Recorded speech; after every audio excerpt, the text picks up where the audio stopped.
Today I am going to tell you shloka to get rid of fear of enemy and sorrows. Arthanam arati hantaram bhitanam bhitanashanam dvishatam kaladandam tam ramachandram namamyaham.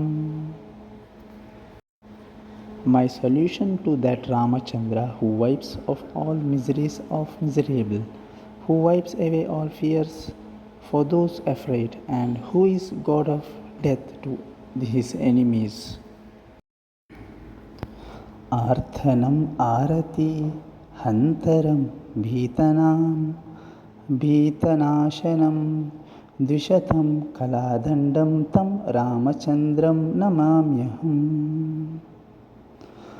Arthanam arati hantaram bhitanam bhitanashanam dvishatam kaladandam tam ramachandram namamyaham.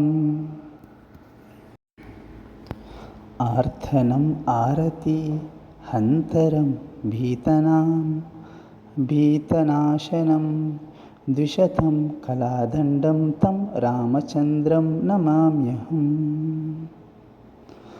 Arthanam arati hantaram bhitanam bhitanashanam dvishatam kaladandam tam ramachandram namamyaham.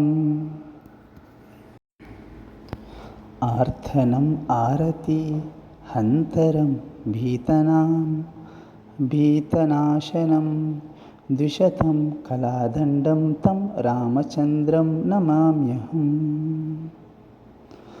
Arthanam arati hantaram bhitanam bhitanashanam dvishatam kaladandam tam ramachandram namamyaham. Arthanam arati hantaram bhitanam bhitanashanam dvishatam kaladandam tam ramachandram namamyaham. Arthanam arati hantaram bhitanam bhitanashanam dvishatam kaladandam tam ramachandram namamyaham.